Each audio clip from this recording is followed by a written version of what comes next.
Good morning students. आज हम लोगों को फर्स्ट कर्नाटिक वॉर पढ़ना है, ठीक है। तो पहले हम लोग लेक्चर में देख लिए थे कि कर्नाटिक वॉर किसका वॉर का सीरीज है।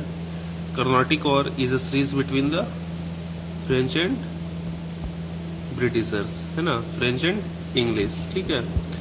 इन दोनों का बीच का वॉर है पूरा, फ्रेंच और ब्रिटिशर्स का बीच का वॉर है कौन सा, कर्नाटिक वॉर, ठीक है।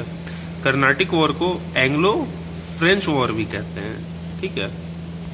कर्नाटिक वॉर को एंग्लो फ्रेंच, ठीक है, एंग्लो फ्रेंच वॉर भी कहते हैं। एंग्लो इंग्लैंड, फ्रेंच फ्रांस, ठीक है, वॉर दोनों का बीच का वॉर, ठीक है। तो चलिए स्टार्ट करते हैं, है ना। यहां से देखो, फर्स्ट कर्नाटिक वॉर, ठीक है। फर्स्ट कर्नाटिक वॉर कब हुआ, 1746 to 48। क्या हुआ देखो, इस युद्ध में हुआ क्या, कहानी देखो। The headquarters of the French trading company were in Pondicherry. Pondicherry में जो कंपनी अपना खोल रखा था फैक्ट्री, ठीक है, ट्रेडिंग पॉइंट, उसे फिर से रिकैप्चर कर लिया था, पीछे पड़े ही थे, ठीक है। तो the headquarter of French trading company were Pondicherry and that of the English at Madras, और इंग्लिश का मद्रास में कहा, fort Saint George. The trouble erupted when the two countries at Arcot, capital of Carnatic. Arcot क्या है, capital of Carnatic, situated between Pondicherry and Madras, ठीक है, ठीक है। पौंडीचेरी और मद्रास का बीच में आरकोट, आरकोट है। आरकोट क्या है, कैपिटल ऑफ कर्नाटिक, ठीक है। तो वहां पे सीन क्या हुआ, जो फ्रेंच था उसका हेडक्वार्टर था कहाँ पे, पौंडीचेरी में, और वहीं पे इंग्लिश भी मौजूद था कहाँ, मद्रास में, ठीक है। तो उसके बाद क्या हुआ, the French were confident of their military powers, so they attacked Fort Saint George, ठीक है। The general Dupleix, the French supported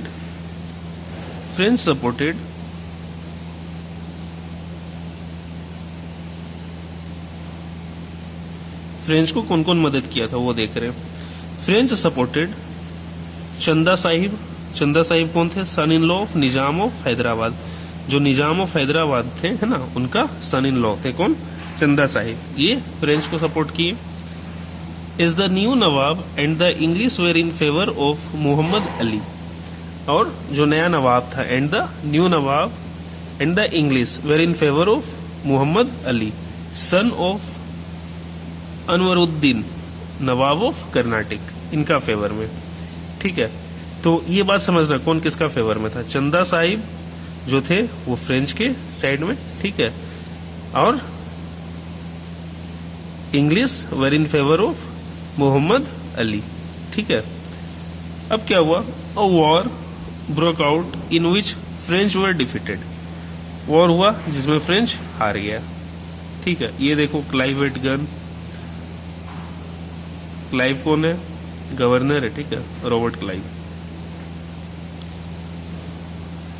taking stock of the situation, Robert Clive a clerk in the English company. अच्छा, उस समय English company में clerk था, ठीक है, ऐसे रॉबर्ट क्लाइव गवर्नर बना था, ठीक है।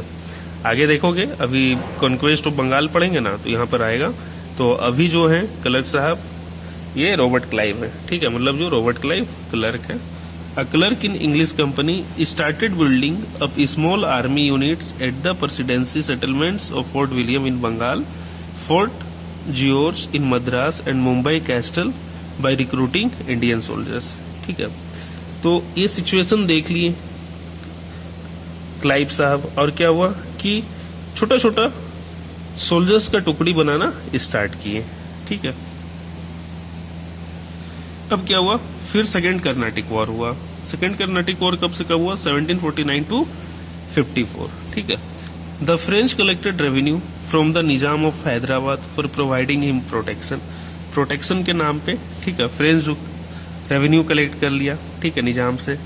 But in reality the revenue was utilised for maintaining the French army, और वो पैसा लिया गया उसका प्रोटेक्शन का नाम पे, लेकिन उसका यूज क्या किया जा रहा है, आर्मी को मेंटेन कर रहा है ना, for the maintenance of army. After the death of the Nizam a war broke out between Nazir Jung कौन है ये, सन ऑफ निजाम उल मुल्क। निजाम उल मुल्क कौन है, जो निजाम है ना हैदराबाद का, ठीक है, उनका नाम है निजाम उल मुल्क। तो अब क्या हुआ कि अब निजाम क्या हुआ, निकल गए ऊपर, ठीक है, डेथ हो गया निजाम का। तो वॉर हो गया किसके किसके बीच में, बिटवीन नाजिर जुंग एंड मुजफ्फर जुंग, ठीक है, ग्रैंडसन ऑफ निजाम उल मुल्क। मतलब कि निजाम उल मुल्क का पोता और बेटा दोनों का बीच में वॉर हो गया, ठीक है। The French sign a secret treaty with Muzaffar Jung and Chanda Sahib to help them with well trained French forces. ये सीक्रेट ट्रीटी कर रखा था फ्रांस जो है, ठीक है, मुजर जुंग एंड चंदा साहिब ये दोनों के साथ सीक्रेट ट्रीटी कर रखा था कि हम हेल्प करेंगे, और जब होगा तो अपना आर्मी देंगे, ठीक है। The defeated Nazir Jung and Anwaruddin died in the battle and his son Mohammad Ali ran away, ठीक है। नाजिर जुंग हार गया, अनवरुद्दीन जो था वो मर गया, और उसका जो सन था मोहम्मद अली वो भाग निकला। On the other hand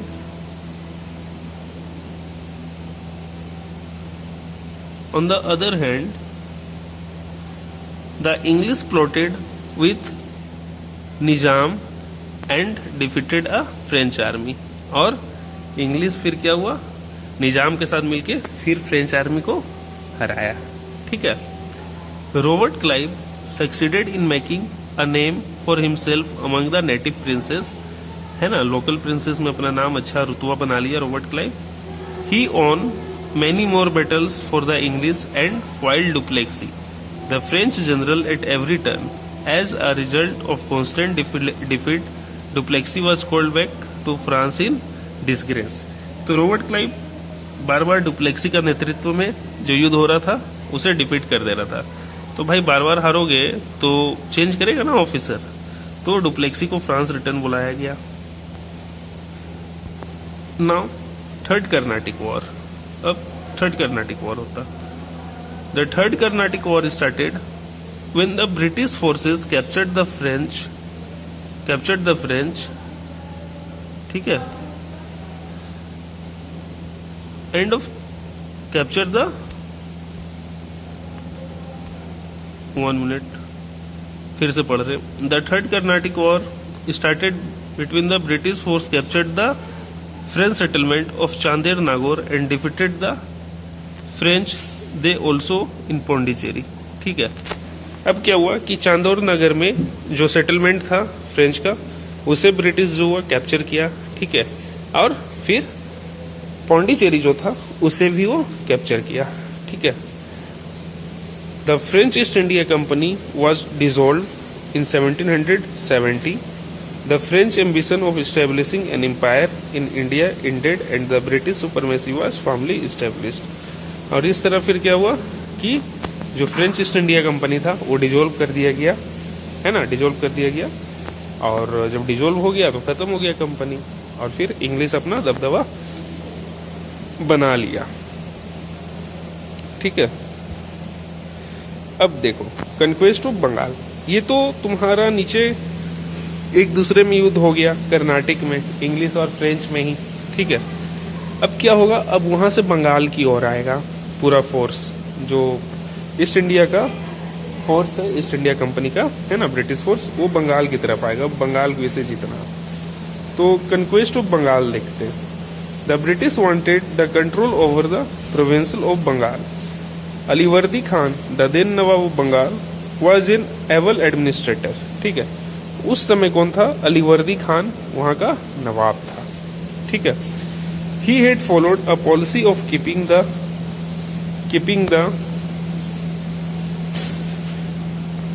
the European keeping the European merchants under control. But after his dead, his grandson Sirajuddaulah, अब यहाँ पे कौन आया? अलीवर्दी खान, डेथ हो गया अलीवर्दी खान का, ठीक है। अब उसके जगह पर कौन आया? हिज ग्रैंडसन, उसका पोता, कौन? सिराजुद्दौला। सिराजुद्दौला बिकेम द नवाब, अब सिराजुद्दौला बने नवाब।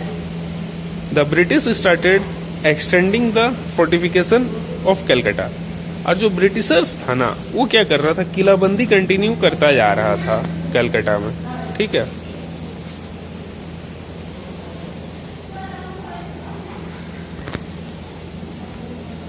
They also imposed taxes on goods entering Calcutta. अब क्या कर रहा है? ब्रिटिशर्स जो है ना वही टैक्स भी इम्पोज कर रहा है। ये सब काम किसका? नवाब का। लेकिन नवाब का जगह वो कर रहा, मतलब कहीं ना कहीं नवाब को चैलेंज कर रहा कि अब भाई आपका पावर ही क्या है, ठीक है। More over they stocked ammunition with in the fort without rulers permission, और बिना नवाब का इजाजत का वो हथियार भी जमा करने लगा, ठीक है। Sirajuddaulah was young and impulsive. Sirajuddaulah क्या था? यंग था। क्यों? क्योंकि अलावर्दी खान का ये पोता था, ठीक है, ग्रैंडसन था, तो यंग तो होगा ही। तो फिर क्या हुआ कि सिराजुद्दौला क्या हुआ? यंग इम्पल्सिव था, भाई ईगो हट हो गया अब नवाब का। क्या है कि नवाब क्या कर रहा? क्योंकि नवाब का अगेंस्ट में सारा काम हो रहा, ठीक है। He asked them to demolish their fortification. Alivardi Khan का जो पोता था सिराजुद्दौला, वो क्या हुआ? नवाब जो थे वो ईस्ट इंडिया कंपनी को, ब्रिटिशर्स को बोले कि भाई तुम अपना जो फोर्टिफिकेशन है, किलाबंदी है, इसे खत्म करो। But when the British did not pay any heed, he march to the fort William and defeated the British easily. लेकिन जब ब्रिटिशर्स उनका बात नहीं सुना, किसका? सिराजुद्दौला का, ठीक है, तो वो फोर्ट विलियम की ओर गए, ठीक है, और फोर्ट विलियम में जाके ब्रिटिशर्स को इजिली डिफीट किए, हरा दिए। अब फोर्ट विलियम का बात हम लोग पढ़ेंगे बैटल ऑफ प्लासी, ठीक है। तो बैटल ऑफ प्लासी और बैटल ऑफ बक्सर और डुअल गवर्नमेंट ऑफ ब्रिटिश, ठीक है, ये तीन टॉपिक एक साथ करेंगे। क्यों? क्योंकि ये तीनों ये सीक्वेंस है, एक साथ पढ़ोगे तब समझ में आएगा। तोड़ तोड़ के पढ़ने से क्या होगा कि पिछला वाला अगर लेक्चर कहीं याद नहीं रहा तो फिर समझने में दिक्कत होगा कहानी, ठीक है। तो इसलिए इस लेक्चर को यहीं तक रखते हैं, सीक्वेंस यहीं तक था। अब नेक्स्ट सीक्वेंस जो होगा वो नेक्स्ट लेक्चर में कंटिन्यू करेंगे, ठीक है। तो तुम रिवाइज करोगे, याद करोगे किसका सपोर्ट में कौन था, ठीक है। Okay, bye, take care.